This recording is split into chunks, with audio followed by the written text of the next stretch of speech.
All right, guys.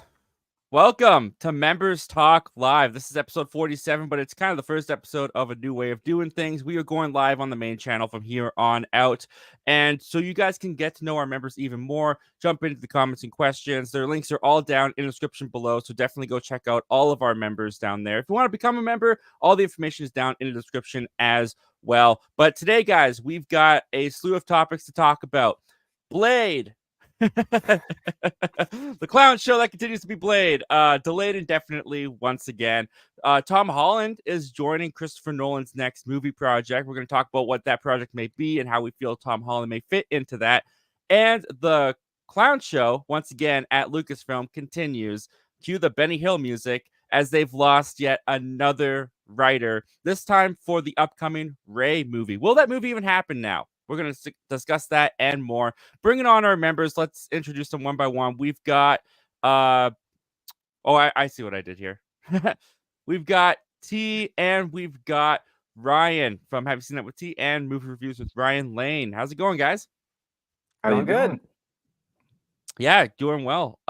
So let's just jump into our first topic. Let's just get into this thing because the Blade fiasco, guys.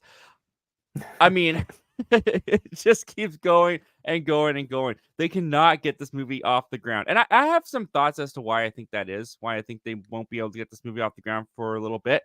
But let's jump into the story here. This comes to us from, if I can find it here, Deadline. And here's what they had to say. Marvel Studios' Blade has been removed from the 2025 release schedule. Was anyone shocked? Raise of hands. Hands raised. Anyone shocked? No one was shocked. Yeah, didn't think so. And what comes as no surprise, Marvel Studios' Blade won't be coming out on November 7th, 2025. Rather, Disney Plus is opening 20th Century's Predator Badlands, which honestly, very excited about that. The reboot of the famed Wesley Snipes Marvel movie was for Wesley Snipes. Okay, they've got that wrong. Oh no, the reboot. Never mind.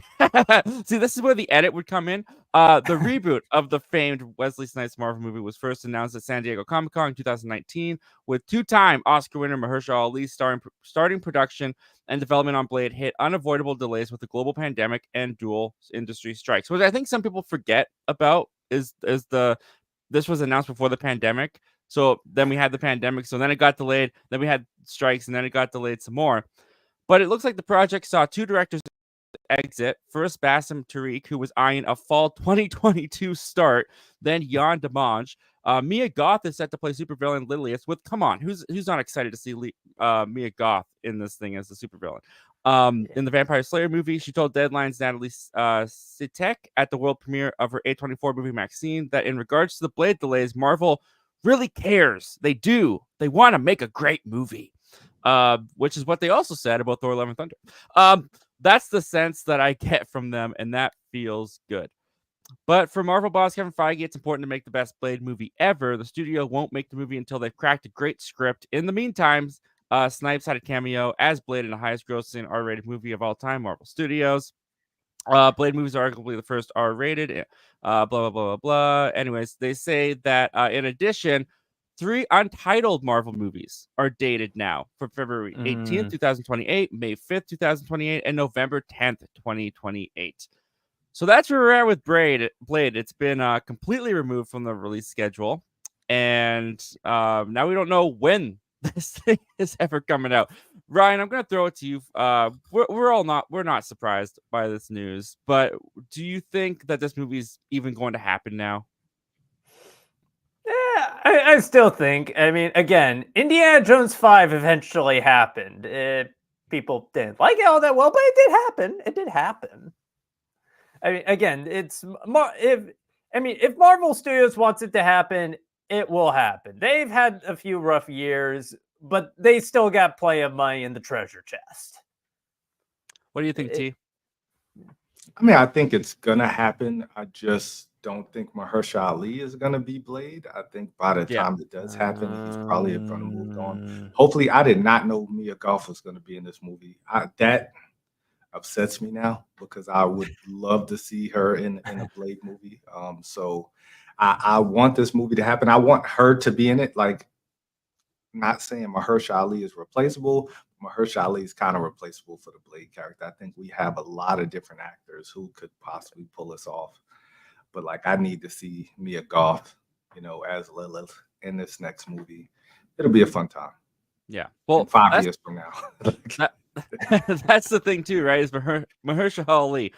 Do we think he's going to stick around? I saw a report out there. Sources claim he's actually pretty happy that they're waiting to get the thing right. Sources claim is not definitive to me. The guy's getting up there. I believe he's in his early 50s at this point. So, Blade is a character that I do think has to have a youthful energy to him. Not that Mahershala Ali doesn't, but I think that he's also someone who's like got offers on the table, right? Like he's not just going to want to sit around. He's already sat around for, what is it, 5 years? They said they announced this in 2019. He was probably cast. Who knows? 2018. Who knows? He's been sitting around on this thing for like half a decade, and nothing's come from it. Nothing's happened. I mean, but if you have a guaranteed check 5 years from now from a Marvel check, I would sit and wait on it too. Like, I mean, 5 years from now, who knows what could have happened in your career as an actor? Like, the shelf life of actors aren't. Everybody's not Morgan Freeman. Everybody's not going to put in 40 years of on the screen. So, I mean, I would wait out. But of course, if other projects come that are gonna keep the lights on, then you got to go with that. But I mean, Marvel check is Marvel check, whether it comes tomorrow or 5 years from now. Yeah. Well, I mean, even with Marvel, and believe me, I'm not saying that they've lost any of their shine to these actors or that they're not still blockbuster phenomenons, but it's not in the same state as it was before. The fandom's kind of, it's up, then it's down. Hey, we get Ant-Man and Wasp: Quantumania, womp womp. We get Guardians 3, yay! We get the Marvels. For some people, womp womp. Now we're at Deadpool and Wolverine, yay! And from what we hear about Captain America 4, it's not sounding great. Screen tests are not definitive for sure, but it's just a roller coaster of emotions for fans at this point. It's not guaranteed hit after hit after hit like it was back in its heyday. So I don't know if Mahershala Ali's kind of feeling the waters. Like that's the thing, is he's in the studio system, right? So he can feel out what's going on with Kevin Feige and Marvel, and how they're handling this project. And I think that that'll be a big factor into it too. But for me, and I put this on Twitter a couple days ago, but my hot take is I don't think Blade should be in the MCU. I'd be curious to see what you guys are thinking about that. I'll tell you why I think that Blade should not be in the MCU. I feel like part of the problem that I'm assuming is going on with this script, with trying to crack this code, is the vampire element. How do you explain? Because they're introducing supernatural elements. We got Agatha right now. They had Wanda, and Doctor Strange obviously brings in supernatural. But when you go to a place like vampires in this 4-quadrant, family-friendly known franchise, you want to make the best Blade movie possible. Wesley Snipes is R-rated, already set the bar so high. And yes, they did R-rated with Deadpool and Wolverine, but it's not the same kind of gritty, rough kind of violence in Deadpool and Wolverine that you kind of expect in Blade when he's taking on vampires. Like what a fan wants to see from that to satisfy a fan. I think you forget about the MCU element. You forget trying to squeeze it into this world. Blade interact with the Avengers, all that kind of stuff, and you take from DC's book and you make Blade their first outside the universe project. You just make it its own. You give the writers free reign. You just make the best Blade movie that you can without having to worry about, well, but where was he in the snap? Like, what happened? Like, you don't have to worry about it. It's just Blade is in his own world doing his own thing. Just make a great movie that way. And I do think they're getting to a point, because I'll pull up this graphic for you guys really quickly, and then I want to hear from you guys, because I was going to talk about this on the show on Wednesday that never happened, but see if I can pull this up, see how this looks. So you look at Marvel's, these are franchises, right, that this studio is putting out, and Kevin Feige's only one person, and he can only stretch so much. So in phase 1, you had 5 franchises. You had Iron Man, Hulk, Thor, Captain America, Avengers. You move on to phase 2, you added 2 more, but you closed out Iron Man. right? So you got Thor, Captain America, you added Guardians, Ant-Man, you got Avengers. Then they went ambitious with Phase 3, and they added a couple more. So Captain America continued, Thor continued, Guardians continued, Ant-Man continued. Now they added Doctor Strange. Then they added Spider-Man. They added Black Panther, Captain Marvel, and they continued with the Avengers. Phase 4, you still got Ant-Man, but, rumors are they closed that out. Spider-Man's continuing, Black Panther continued, Black Widow, but that's a one and done as far as I'm concerned, but it still introduced new characters into the franchise. Then you introduced Shang-Chi. You still got Doctor Strange. You got Captain Marvel, which kind of turned into the Marvel, so more new characters. You continue with Thor. Then you introduced, and some would say canceled, Eternals. But look at where they're at now. Look at the amount of franchises that they are trying to keep up with. Ant-Man, Captain Marvel, Spider-Man, Black Panther, Shang-Chi, Doctor Strange, Thor, Eternals, Captain America, Thunderbolts, Deadpool, Guardians, Fantastic Four is still coming. They got Blade, they still have the Avengers, and they still have yet to introduce the X-Men. It's too much. It's getting to be way too much. And some of these projects are now going to start falling through the cracks. Some of these franchises are not going to be keeping up with the others. And I think Blade's one of those franchises where you look at it and you just go, you know what? Maybe we don't put this in the MCU. We still do Blade because maybe we have a great script that doesn't work in the MCU. Just branch out and extend your studio to other films than the Marvel Cinematic Universe. And I love the Marvel Cinematic Universe. Don't get me wrong. I love the universe. I'm sure if they did a solo Blade, I'd be like, but could they bring him into the MCU at some point? But it's just, I've talked long enough. T, what do you think about all this? What do you think about Blade being in the MCU? Should it not be in the MCU? Do you think that I'm completely nuts with everything I've just said? What say you? I mean, the Eternals are in the MCU. The Eternals featured really nobody else from the MCU. They just exist. And then we finally saw one of the Celestials in Brave New World. So it doesn't necessarily, I mean, that showed us that we can have something in the MCU and it completely not make sense with everything we've seen so far. And it just be its own entity. Like, I think if you, maybe I just turn the left side of my brain off when I go into these movies. I don't think about, how Thor would have dealt with vampires.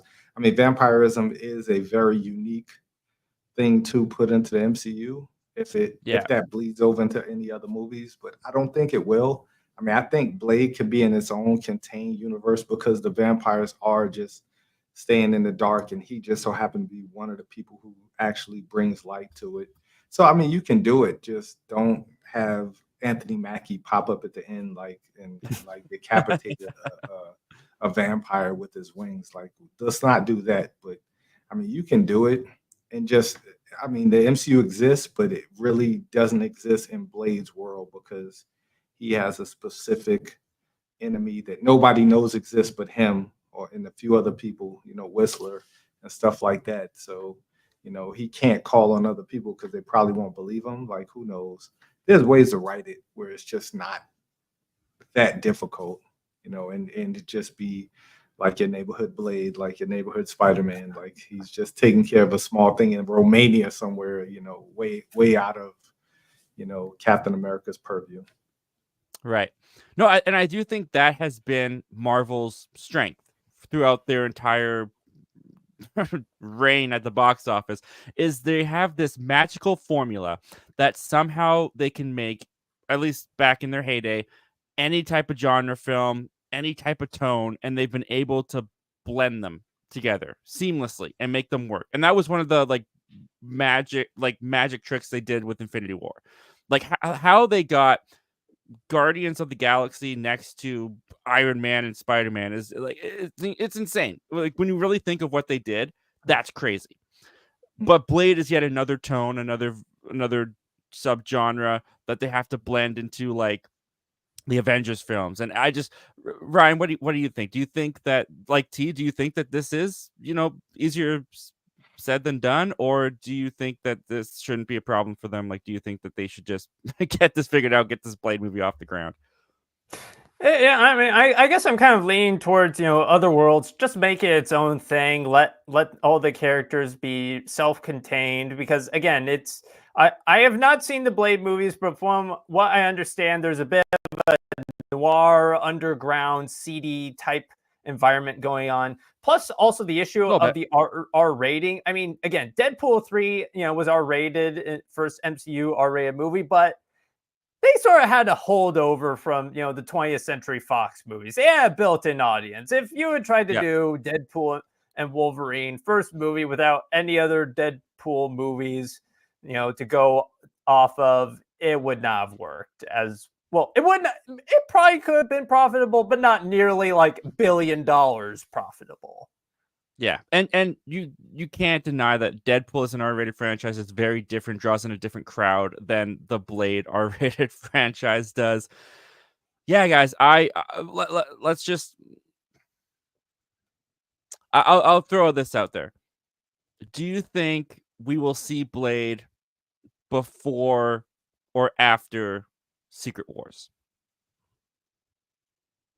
Probably after. I think after. Yeah. I think so. So that will put it. If he was announced and potentially cast in 2019, we won't see Mahershala Ali's Blade until 2027, maybe 2028, nearly a decade after. Because I mean, you think about it though. Like, I think you're gonna have the same issue with the X-Men. Like, how do you explain the mutants? Like that, they're right? Gonna, exactly. Like, it's a big like rushing both of those two things. I think it makes sense to hold it off until you get the mutants, because then vampirism isn't as far-fetched as you would think it is, because now you have mutants in there. So I mean, vampires could be a mutation, right? Please don't do that, Marvel. But like you can announce, yeah, exactly. I put it out into the world. They've already heard about my AMC stuff, so they're definitely watching. We know this. We know that they're watching. But yeah, like, I mean, I would wait. Like, waiting makes sense because, like you said, in the MCU, it doesn't quite fit, but like neither does the X-Men. So, I mean, we're gonna see. Hopefully they figure it out the right way, and we get more of Agatha thing where it works because it works, instead of a secret invasion thing with something we really want, but it just doesn't work. Yeah. Well, you know what? Maybe Deadpool and the laser here will be correct. There will only be one Blade. Yes. He'll do until he's 80. Yeah. That is the way it's looking right now. Yeah. Our beloved channel member Ace is in here saying this is why Disney should not have bought out all these companies. Thanks a lot, Fox and Sony. We're not gonna talk about Sony. Yeah. You guys see Venom? Any chance you guys saw Venom yet? Not yet. T, what'd you think? I'm very curious. tomorrow. It was better than Let There Be Carnage. That's what I will say. It was, and that's setting the bar extremely low. It was on par, if not a little bit better than the first Venom, which I thought was okay. But it was a big missed opportunity. I think they could have really done some special things there, and they just didn't. Yeah. But it's not the Joker. That's all I'll say. It's not the Joker. Hot take, Joker was better. Which I know a lot of people are gonna disagree with me on. That's fine. I enjoyed the Joker so much more than I enjoyed Venom. The last straw. I like that laser. Venom, the last straw. It was the last straw. I'm done. Yes, I'm done. And Null was a joke. Also the laser says I think Marvel is struggling how to fit Blade into the Marvel universe. I agree with that wholeheartedly. All right, guys. Well, with that down and out of the way, let's move on. Let's talk about this. This comes to us from the Dark Horizons. I'm growing less and less a big Star Wars fan. I used to love Star Wars. Not loving a lot of stuff they put out now. I thought Andor was great. I liked Mandalorian for the first 2 seasons. Obi-Wan was such a disappointment. But this franchise, at least in the last couple of years, we'll say since 2019, they've struggled. They have struggled to put a movie in theaters. Like, they've announced endless projects. Patty Jenkins, Rogue Squadron. Anybody? Huh? Was that Oh thing? yeah, that's right. I remember that. Yeah. Kevin Feige was supposed to be working on a Star Wars project. He got pulled off of it. Taika Waititi has been talking about his movie. Where's that one at? Not to mention Rian Johnson's trilogy of movies that was announced back in like 2018. Like they have had a big problem with getting the movies out. The only movie that they have out in 5 years since 2019 that's actually shooting or shot right now is Mandalorian and Grogu, which is arguably just season 3.5 of their TV show. That's the only movie they've been able to get off the ground. But they have announced a Rey project with Daisy Ridley returning, about starting a new Jedi Order. They had big plans for this, but they've hit a speed bump because once again, Lucasfilm cannot hold on to their creative teams, and we lost the writer. New Jedi Order film loses Stephen Knight. Peaky Blinders creator Stephen Knight is reportedly no longer writing the upcoming Star Wars film, previously nicknamed The New Jedi Order, that will see the return of Daisy Ridley's Rey. Puck News broke the story and indicates that as a result of this, the film will likely not achieve its previously rumored December 2026 release date. Knight took over from the original screenwriters, so this isn't even just the first writer that's left this Rey project. Damon Lindelof and Justin Brick Gibson, who departed the project very early last year. Now, this wouldn't be huge news if this wasn't the 25th time that we've heard this story from Lucasfilm and Kathleen Kennedy. And I'm not even someone who is against Kathleen Kennedy. Like, I think as much successes that I've found in Star Wars with like Andor, the first 2 seasons of Mandalorian, all that kind of stuff, that is Kathleen Kennedy. She still is behind those as much as she was behind the projects I didn't like so much, like Last Jedi and Rise of Skywalker. My question is now, though, does this movie happen? And I ask that seriously because of the track record, of the history, of time and time and time again. Taika Waititi's doing a Star Wars movie. That's nowhere to be found. Rian Johnson's trilogy, that's nowhere to be found. Kevin Feige and this guy's working on, nope, nowhere to be found. It's just disappointing. It's just disappointing as a Star Wars fan to keep seeing this happen to this, because I Star Wars has lost a lot of flair for me. I want to hear from you guys about that too. Like, Ryan, Star Wars, where are you at with it right now? I guess in terms of pure enjoyment, I mean, I still like Star Wars. I'm still a big fan. I've ever since I watched the original New Hope on VHS when I was 6 years old. I still enjoy VHS. it. I mean, it's, again, I won't say I've liked everything. I mean, Book of Boba Fett, anyone, but again, I still, that was terrible. Yeah. Even as a relatively generous fan, I will admit, even that one was, But again, I still enjoy it, and if they can manage to find a writing team for New Jedi Order, I'm down for it. It's, again, I like Daisy Ridley in the role. I think she's a good actress. Yeah, just make it happen, Disney. Toss some money at it. I agree with that too, by the way. Like, I don't like all the creative decisions that was made with Rey, but I like Rey as the character, and I really like Daisy Ridley in the movies, and I would love to see her return. But T, what do you think? Do you think that this movie's going to happen? Like, following the track record of losing all these writers and projects that were announced that never came to fruition, do you think that this is actually going to come to our screens in 2027, 28, whenever it's going to release now? Probably not. I think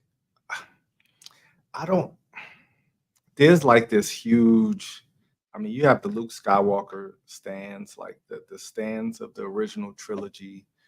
And then there are people who just simply hate, the Rise of Skywalker. And why would they call it New Jedi Order? It should be New Skywalker Order. Don't ever do that, Disney. Please don't. Like, Rise of Skywalker. I'll go one further, just to jump off your point, T. Just name it episode 10. Honestly, if you're continuing with Rey and you're going further in the story, the episode subtitles of Star Wars is as much as the brand as Star Wars is. Like when you go to see a Star Wars movie in theaters, episode 7, episode like the Roman numerals, first thing you see. Yes, that is part of the event that is Star Wars. Like the next chapter is here. Like episode 10, like we're already got the characters continuing from where we left off in 8 and 9. You just Star Wars episode 10, that's already going to like Mandalorian and Grogu. That doesn't have the same oomph that Star Wars had back. Like you need these episodes. I don't know why they're abandoning the episodes. I really don't. I also don't know why they've insisted that the episodes are now just the Skywalker sagas and we can't do anything more with the Skywalkers. So sorry, T. I cut you off there, but I that's what I would do. I don't know why they're not just going to call this episode 10. See, I would kind of push that. The episode thing is kind of a new thing, and I don't hold the episode titles as hot because I grew up when it was Star Wars. The original Star Wars wasn't A New Hope; it was Star Wars. Like it. That's fair. That the prequels came in and it kind of ruined the whole thing by going episode 1, 2, 3, and then the ones that I grew up on became 4, 5, 6. So, I mean, I think changing from episodes kind of, I think they were really trying to move away from the last 3 episodes because of the division of the fan base, which I think is the biggest problem with Star Wars. I think they could put out a movie next year. They could put out a movie the year after that or whatever the case may be. But because of the toxic fan base in Star Wars, whatever they put out, I don't think it's going to be good enough. I love The Force Awakens. I don't care what anybody says. I had a great time watching The Force Awakens. And then the fan base, oh my gosh, nostalgia. Why did you do this? And you ruined my Star Wars. And then they ruined your Star Wars by putting out The Last Jedi and Rise of Skywalker. Like, so there's no way to please this fan base. So whatever they put out, whether it's Rey, whether it's Rian Johnson's trilogy, like it's gonna cause a stir. And then, you know, Disney is trying this diversity thing. They want to hire diverse actors, but that doesn't work for the Star Wars fan base because they're toxic and they treat these actors of color terribly. Like it just, I mean, so whether it comes out or not, I don't think they're going to continue Rey's story because if they do, I think Finn should be a part of the story. Like Finn is a big part of her story. John Boyega is never going to join Star Wars again. Like, never say never. I don't know, man. If this movie happens, I think I don't think so. I don't think you've listened to enough John Boyega talking about his experience with Star Wars. He is not his tune has changed a little bit though in the last little bit. He's not completely writing it off anymore in the last little bit. And I think he'd get back on screen with Daisy, and I want to find out what the heck he was going to tell her at the end of episode. Like, just give me episode 10 so I can get the conclusion of that question.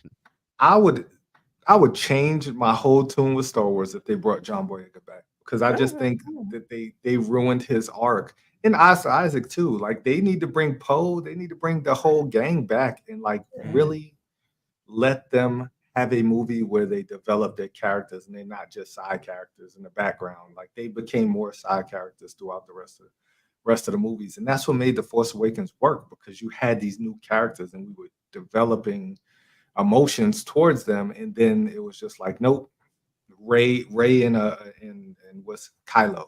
Like it became their story, and I don't think that it should have been their story. It should have been a grander story told.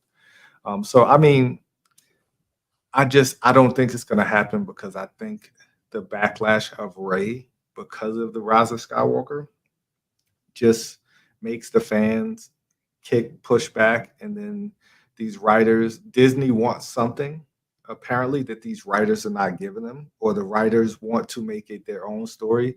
And maybe the writers want to make Rebel Moon 3. Who knows? Like, but no. But like, you know, they have their own ideas, and I only bring that up because that was in Star Wars idea, and they just keep balking on these ideas of people that people are having because they want to take the franchise in a different way. But I mean, Disney wants what Disney wants. They want Ewoks. Yeah. They want those furry little things from the Force Awakens. Those little furball things that yelled all the time. Like, I mean, for what it's worth on that one, that was just, I mean, they were originally inspired by the birds that were on that island, and they, legally they couldn't remove them, so I just had to work around them and just digitally enter them in. You can even see a real one in the footage at one point, but yeah, I mean, I digress. Well, Ryan, I'll hear from you too, because we kind of grew up in the same way with the episodes. And yeah, what do you think about calling this, Rey New Jedi Order or Star Wars Rey, whatever they're going to call us? Do you think there is an importance of the episode subtitles like I do? Because like to me, the general audience, that's their cue that this is the continuation of the big franchise and not just like a spin-off little story that's happening. I don't know. Again, like I said, I love me, the opening Star Wars, and the Yes. episode I missed that. 10 and the title crawl. Again, I mean, that's not to say that there can't be room for the spin-offs. I liked the Han Solo spin-off. I liked Rogue One. I liked those, and they didn't have. I mean, Rogue One completely eschewed it. Solo had a crawl. It had like the little blue text at the beginning.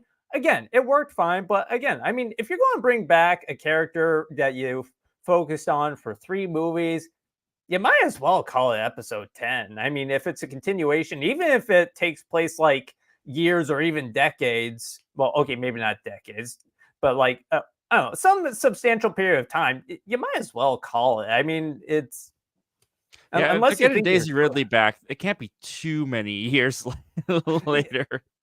Yeah. She looks the exact same. She looks the exact same as she did at the end of Rise of Skywalker. Well, yeah. I mean, again, like I said, again, if you're going to focus on a character that you focused on for 3 movies, it can be otherwise described as a continuation. I mean, it's sort of like, between 6 and 7, there was a bit of a gap, but you still called it, episode 7. It's like with the same thing for this.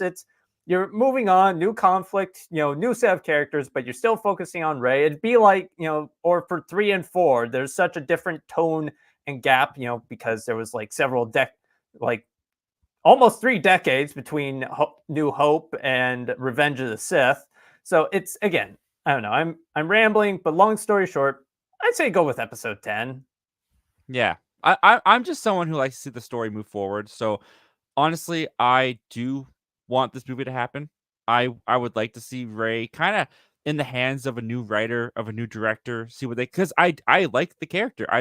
The decisions that they made in some of the end of that trilogy weren't ones that I particularly liked. But I think that moving forward, I think that going forward with this character, I do think that there is a potential good idea here. I'm just bummed that it looks like it's going down the same road as so many other projects from Star Wars, where it's just like, get it together. Just get it together, Lucasfilm. Anyways, do we buy or sell? Let's go that way. Do we buy or sell that this movie's actually going to happen? Because I'm going to tell you, I don't. Yeah, I don't think it's going to happen. Yeah, I think they're going to move in like a totally different direction for if they do make an episode 10. But I think a lot of it's going to hinge on Mandalorian Grogu.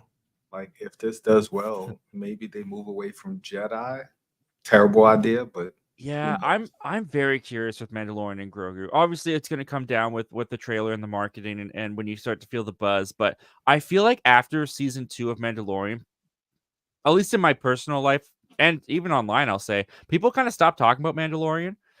It doesn't have the same fire under it that it did those first 2 seasons, where it kind of was like, oh, it's bringing the Star Wars fandom back together. Mandalorian is our holy savior of Star Wars. It's not like that anymore. And I do think they had they're coming off of a pretty weak season 3. I wasn't particularly fond of season 3. So I'm very curious to see how that movie's going to do. I think Book of Boba Fett killed. Like, it really, I think Book of Boba Fett did more harm than that definitely hurt it. because it turned into a Mandalorian show, but it still wasn't that interesting. Like the last 3 episodes were Mandalorian going around, and it was just like, okay, I mean, we could have just kept this one. And now that you bring that up, actually, I remember when season 3 came out, there was a couple people that I knew that were asking me, Grogu's back? When that happened? I'm like, oh, it happened in Book of Boba Fett. And they're like, oh, so I gotta go watch Book of Boba Fett now? Like, I agree with you, T. I think you only gotta watch a few episodes of Book of Boba Fett. Yeah, exactly. The middle ones. Like 3, 4, and 5 or whatever it was. Yeah, Book of Boba Fett. That was How are we feeling about Skeleton Crew? Did you guys see the trailer for Skeleton Crew? I did. I'm excited. Yeah, I think it's gonna be fun. Like, it'll be fun. Like, I think it'll just, hopefully it's fun. That's hopefully it just seems like this very Super 8. Like, that's what when I see it, I think of Super 8. I think of these young kids going on this fantastical journey, and they can have fun. The only thing, it's gonna seem like a small thing, but the only thing that I didn't like about the trailer was when that little like elephant alien looking creature, little kid, was just like speaking in like that little kid voice in English. For some reason, for me, like when Star Wars aliens don't have the alien language and the subtitles and stuff like that, like that, like the way that it spoke, I was just kind of like, well, that feels Disney Channel. Like immediately, like I was like, I feel like I'm watching Disney Junior. But I think that's what it's for. Yeah, and I don't think there's any problem with that. I'll make that clear too. I don't think there's any problem with this being for a younger audience. It just, for someone like me who's older, it doesn't look like a show I'm going to be like waiting for every night to watch when I've got tons of other stuff I'm trying to get through. But I hope I'm wrong. I hope it's great. I hope it's the best of the shows, because they need something to come out that's the best of the shows, because it needs to happen. I mean, anyway, I hope this brings the younger generation towards Star Wars. I think that's what the goal is, right? Is to get the younger kids to like, oh, the Skeleton Crew. Maybe they grow up with the Skeleton Crew. Maybe they grow up into becoming something bigger. You know, that would be cool. Like, I will tell you, I have looked at the trailer differently since I'm becoming a dad. I have changed. I have looked at it a little bit differently now through that lens. So you're definitely got that there, man. Definitely. All right. Let's move on. Let's talk about this, guys. Tom Holland. Of course, our beloved Spider-Man. Which he has had a little bit of trouble transitioning out of the Spider-Man roles into other movies that work for him. Chaos Walking with Daisy Ridley, as we were just talking about in Star Wars, that didn't quite work out for the pair. Cherry wasn't very well received. Uncharted, I think everyone's forgotten about it. But he's a great actor.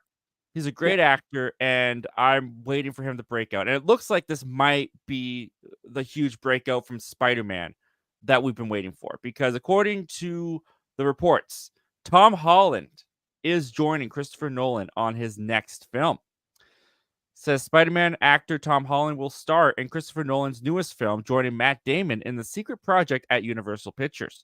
Nolan wrote the script and is directing the project, which will shoot early next year ahead of a release date of July 17th, 2026, which will probably be around the time Spider-Man 4 is coming out, because they also announced that Tom Holland's going to be shooting Spider-Man 4 this summer. Holland is expected to shoot his scenes around his work on Avengers Doomsday, which begins filming in the spring, and a fourth Spider-Man, which has apparently been delayed. Well, this is a little bit of an old report, because they announced that it's actually going to be shooting in the summer. Story details of Nolan's films are being kept under wraps, though the new report indicates the setting is not present day. And this will be Holland's first work with Nolan. Theories have ranged from remakes of British series The Prisoner and 1980s action film Blue Thunder to an espionage film that may be the closest we'll get to a Nolan Bond movie. Another emerged today suggesting a potential 1920s vampire film. Nolan is producing alongside producing partner and wife Emma Thomas for their Sing Company banner. All right. Let's talk about some of these possibilities before we even get into the Tom Holland aspect of this. So it could, the theories are a remake of Prisoner, a 1980s action film, Blue Thunder, an espionage film similar to Bond, or a 1920s vampire film. Now, I'm gonna throw it to you first, T. Of those 3 projects, which one do you hope Nolan is leaning towards, if any of them are true? I hope it's more towards the Bond film. Like, I don't know if you guys have seen Blue Thunder. That's like a Roy Scheider playing a helicopter pilot. Like they ended up like making Airwolf right after Blue Thunder, which is like a story about this helicopter. Like it's a whole bunch of helicopter air battles, which I don't want. Like I don't need Top Gun with helicopters, which kind of what that was supposed to be like. The Prisoner, I don't think I've ever seen, and the '20s Vampire. I mean, we're getting Sinners next year with Right. Michael B. Jordan, directed Ryan by Coogler. Ryan Coogler, Oh, yeah, which yeah. is a 20s style or maybe 30s, 40s style vampire flick. Of course, Nolan would do some. I'm assuming Nolan would do something totally different with the genre, but I mean, I would love to see Nolan's take on like a cool Bond. I mean, he did Batman. Uh, we have Tom Holland as like a young, suave, British agent. Where he could actually use his British voice instead of using the Spider-Man voice he does for his American. But yeah, I mean, I would love to see that. Anything else? I mean, Nolan's Nolan. Nolan's going to bring. I'm one of the few people who love Tenet, so I'm there for anything. Me too. Me too. Exactly. Like there's only a few of us, Ryan. There's only a few people who enjoy Tenet. But yeah, like I'm here for it. Just no Blue Thunder. I don't want to see Tom Holland as a young fighter, helicopter pilot or something. Yeah, I mean, Nolan is a master of his craft. There's no denying one of the best directors, if not the best, working today. Mhm. But Tenet had the worst sound mixing I've ever heard on a movie. Like I couldn't. Okay, I couldn't all right, hear. yeah, I couldn't hear a yeah. thing. I couldn't hear a thing. The dialogue. I don't know what Yeah. that story is about. I know the visuals. I have no idea what that story is about. Yeah. I'm just Yeah. saying. All right. Fair enough. Fair enough. Yeah, But I'm glad I'll you give guys that like one. it. Glad you guys I like it. enjoyed it. I mean, there are some moments where it's intentional, but other moments where it's like, yeah, I'll give you that. We were supposed to hear the dialogue. I'll give you that. Yeah. Ryan, of those 3, what stands out to you? Which one do you think you'd like to see Nolan take on the most? I mean, the Bond film sounds pretty cool. I mean, we've already seen Christopher Nolan do James Bond. It's called Tenet, so and plus the idea of getting to see it be a period piece is pretty cool. Tom Holland has a lot of experience with period piece. He did The Current War. He did Devil All the Time, Lost City of Z. So he's no stranger to period piece films. So it'd be cool to see him. Plus, get to see him use his natural accent. I mean, Chris Hemsworth finally got to use his Australian accent for the Mad Max movie, so that'd be cool. Yeah, plus Matt Damon. Yeah, I mean, Matt Damon coming off. Can't go wrong with Matt Damon. Oppenheimer worked with him. So the Bond one is kind of interesting to me because there was a while back Tom Holland pitched his own like young James Bond film to the Broccoli's when as they're looking for their next James Bond. I think it was during the Daniel Craig last film that he pitched this, and obviously they're like, thanks kid, but no. So it would be kind of interesting to see Tom Holland do his take of James Bond in a Nolan espionage film. I think Tom Holland would be great as James Bond, period. Like maybe that's just me. I think he has he has a very youthful look. Like after Daniel Craig, you want, I think Aaron Taylor Johnson kind of fits the bill. Right. Yeah. He's a lot bigger, but man, I think Tom Holland, I don't think there's anything he really can't do. He just needs to pick the right project. Yeah, he's great. I do kind of lean towards that vampire flick though. There's something about it where it's like it feels outside of Christopher Nolan's wheelhouse as of now. It feels like something very different for him to try and for him to tackle. And I do think that some of the best directors, say like a Steven Spielberg, they can play in multiple different genres. You can go do a musical, you can do a horror, you can do a family, you can do a sci-fi and all that kind of stuff. I'd like to see Nolan kind of branch out and maybe not that it says it's a horror film necessarily, but if he was going a little bit more into the horror, I think he's got an eye for that. I think we've seen that even just like in Oppenheimer, there were some sequences that were kind of chilling to the bone in the way that they were executed and presented, that I think he could do something kind of cool with a horror vampire type thing. And also with Tom Holland, that kind of plays against his type, and I like that. I kind of like when actors play against their type, and not that this says that Holland would be the vampire, but if he was, and let's say he was like sinister, even maybe the villain of the vampire flick, kind of branching out a little bit. We saw a little bit of Holland's dark side with Cherry. So if he could like really get into that in like a vampire flick, I don't know, there's something about that one in particular where I'm just kind of like, that intrigues me.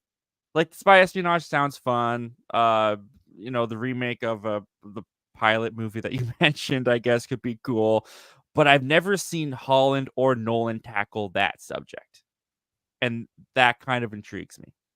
I think the Prestige, I think he gets like that was different. That was like I think Nolan That's has true. tackled a lot of different things. That was kind of like a mystery. It was and more drama. suspense. More suspense. Steampunk style. Yeah. And also, I mean, like also like Batman Begins. I mean, all the nightmare fuel stuff with Scarecrow. I feel like that That's a could great point lean too, in yeah. well towards a 20s era vampire flick. So I don't think there's nothing that Christopher Nolan can't do. Like I think he has a very unique eye, and I think he has a very unique style that he goes for. It would all depend on who writes it. If he doesn't write it himself, if him and his brother don't write it. I think it said in the report, if I just remember correctly, I'm pretty sure it said that he will be writing it too. Okay. Or he's producing. Story details of Nolan's films being kept under wraps. Nolan wrote the script and is directing the project. There it is. Okay. Yep. So he's writer and director. As long as he, because I think he is an amazing storyteller. I think like when he puts his mind to something, whether you can hear it or not, it's gonna look fantastic. It's gonna be good. I don't think I've ever seen something that he's wrote and directed, and I've never seen Oppenheimer. Just not my style of movie. But it just like, and that wasn't a bad movie. It won an Oscar. Like it was the best movie of last year. Oh yeah, it was good. So I don't think whichever way, other than the helicopter thing, which I think you still do great. I don't specifically want to see Top Gun with helicopters, which I know he would. That wouldn't be his. That would not be his take on it. I think whatever he does, he has enough equity. He's not M. Night Shyamalan. He has enough equity where whatever he puts out there, chances are 98% is going to be good. Yeah. Well, this sounds honestly like a win-win-win for me. It sounds like a win for Nolan stepping out, doing something. It's just a win that he's doing another movie. That's a win for the fans, and it's a win for Holland, because I think Tom Holland, like, this is his chance to really show his people what he can do outside of Spider-Man. And I'm super excited for this. We have a little bit of time, so we can dive into these comments that people have been leaving a little bit. We got Ace saying that all these vampire concepts and not one of them is Blade. That's fantastic. That's so funny. Zach Attack, beloved channel member and friend, what's going on, dude? He says, I would love Nolan to try something different after these last few films, but not vampires. I don't want him stomping up Coogler's film. Yeah, exactly. Yeah. Like same period time. Like that's my only concern.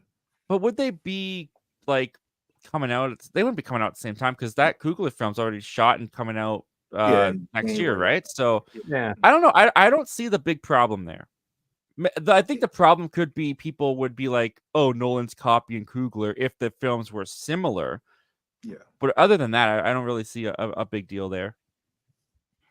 I hate when they do the pairs where you have like the one period vampire movie, and then next thing you know, there's another, like the studio Sony comes out with one like a month later, and then you like I don't think Nolan's will be out probably until 2026, maybe end of 2025, if that. But yeah, I really don't like when they do that. When you have one Hercules movie, and next thing you know, it's like two Hercules movies in the theater within a month of each other. Yeah. Yeah. But wasn't there a year where there was 2 Jungle Book movies? There was one from Disney, and then didn't Andy Serkis also have what was it, Mowgli? Yes. Yeah, that's what it was. It was Mowgli. Yeah, it had Christopher Nolan and everything too. Oh, that's right. Yeah, that's crazy. Yes. Yes. Unfortunately, I don't know why StreamYard's this way, but you can't send in the emojis on here, which kind of sucks. But he sends in the soup Zach saying "Let's go" emoji. So thank you for using that, man. I was proud of those when I made those, and StreamYard's being a jerk won't let people use it. Let's see here. What else did we got? We got the laser saying Star Wars is a mess. Lucasfilm did put Indiana Jones 5 in theaters, their first film since 2019, and it bombed. I'm worried that Mandalorian and Grogu will flop. I don't know. What do you guys think? Do you think Mandalorian and Grogu is going to flop? I wonder what the budget of that is. That would be my question first and foremost. Just don't make it 300 million, okay? Yeah. There is no reason for an Indiana Jones movie to be 300 million. Same goes for Star Wars, like 250 to 275, but not 300. I don't know why, but 300 just seems to be the point of no return. The only 2 films I can think of that had $300+ million budgets were Infinity War and Endgame. And those are the exceptions that prove the rule. Like, I mean, I remember when Justice League 2017 came out, I remember being shocked by, $300 million. And granted, I mean, that film had a lot of extenuating circumstances, reshoots out the wazoo, but still 300 million just like economically just seems to be the point of no return. Yeah, well, the laser here is saying Indiana Jones 5 was 387 million. Dang. Third most expensive movie of all time. Go? To de-aging? Like, where did that money go? Well, yeah, I mean, they used AI to like find all the photos of Harrison Ford's face to get, I mean, but 387, is that like an adjusted number? Like, how did they get that number? Oh, possibly. I'm sure they had to do like, because that was a pandemic movie too, right? Wasn't it shooting? And then the pandemic happened. I'm pretty sure. So maybe there was production holds that still cost money. They had to go do reshoots and all that kind of stuff. So but that's insane for an Indiana Jones movie. 387, and I think if I remember correctly, the movie didn't even make made like 500, maybe 360 something million. Here, let me. Wait, that's what it made? Was 360? That's probably domestically. Indiana. Yeah, worldwide, what did it do though? 5. Yeah, okay, let's see. Okay, worldwide gross 384 million total. Yeah, because like if you have a $300 million, you have to make over 900 million. Or you have to make about 700 million just to make your budget back. Like that's put in a profit. Wow, I'm blown away by that. Avengers, like they're the budget. That budget is that's probably gonna be what Avengers cost to make. Like Doomsday is gonna cost close to $400 million, and you have to make $900 million to make that back. Well, some reports are coming out saying that new Captain America movie with Anthony Mackie, because they went back and basically reshot an entire new movie, that has like a $400 million budget. Like it just ballooned and got to that's going to be height. considered a flop, even if it makes even if it makes $600 million, it's going to be considered a flop because it's not. I don't think this movie is going to make its budget back. It's too many things going against Captain America. Like there's a lot of things going against this movie. Not saying it's a bad movie because we haven't ever seen it, but there's a division there, where a lot of fans are not going to go see it for whatever reason. And it's just, it's not. Harrison Ford doesn't pull in the butts to the seats like he did in the 80s, Yeah, no, it's just, that blows my mind. That's insane. Envire Earth is saying, do you believe Tobey and Andrew will be in Spider-Man 4 and maybe Tom Hardy or a Venom recast? Well, we'll stay away from the Tom Hardy stuff because Venom Last Dance is just in theaters, so we don't want to do anything spoilery. But let's talk about Tobey and Andrew in Spider-Man 4. I fear yes. I hope. I say this with all the love and also excitement that would come from seeing Tobey and Andrew again. because I want that grounded Tom Holland. Like I saw Tom Holland on Jimmy Fallon the other day promoting his new non-alcoholic beverage that he's created. He looks like he's at college Peter Parker age now. Yes. Like he has that look now. So that got me. I'm like, I want to see this Tom, like Daily Bugle, bring them all in. Like, give me classic Peter Parker. I think Sony's going to get their way. I think they're going to find some way to get Toby and Andrew back into this thing. I hope I'm wrong. I do. Not that I want to see Toby and Andrew return in Secret Wars. That's where I want to see that happen, is in Secret Wars. What do you guys think? Do you think we're going to see them in Spider-Man 4? I mean, the idea hadn't crossed my mind, so I'm going to say no. Well, the idea has been floating around for a while. I'm gonna say maybe, probably. I mean, I wouldn't mind seeing them pop up in a post-credit scene or something that kind of leads into Secret War.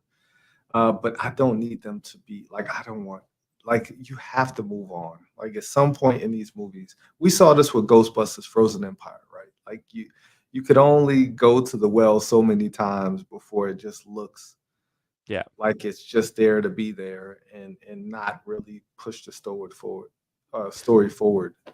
Yeah, well, I go one step further, and I'm like, Jacob Batalon out. Zendaya, I know that they're a couple, so she's read the script with him. I hope she's not in the movie. Out. Like that. Okay. Because I'll tell you why. Because that whole period of time of Peter's life, from Homecoming to No Way Home, should be nowhere to be found. He's got a clean slate. He's starting fresh. Everyone's forgotten who Peter Parker is. He's on his own. You can bring them back in later down the line of the franchise, but in the fourth movie, I want it to feel completely different. I want to feel like Peter feels. This is a whole new world for me, and I don't recognize anything. That's what I want for Spider-Man 4. I'm ready for the Hobgoblin. I'm ready for Ned Leeds to find his destiny. Now, I never thought that, like, I'll be totally honest, I'm not the biggest fan of Jacob Batalon. Like, I don't see him as being, I mean, great actor. He could possibly pull it off, but man, like the thought of him not knowing who Peter is and turning into a supervillain and becoming like his arch enemy, becoming his Norman Osborn, honestly, like in the MCU would be awesome. I just don't know if Jacob could pull that off because he's like the guy behind the computer. He never was, like, he's not an intimidating person. That like he doesn't have a presence. Like he's no William Dafoe. I really wish they would have cast somebody else. So then we could have saw that, because that makes sense moving forward. Maybe not in the next film, but in the film after the next one, you know, like him becoming a Hobgoblin and really like, because that's a mind that, like, think about that. Your best friend for so many years had no idea who you are, but he's gone down the wrong path. And that makes for a really interesting story.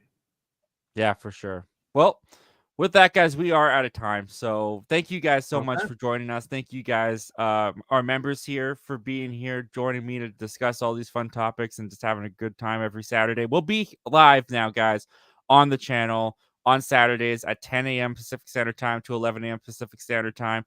Before these guys get out of here, T, Ryan, please tell the people where they can find you. T, let's start with you. My computer is acting crazy today. Hold on. Ryan, let's start with you.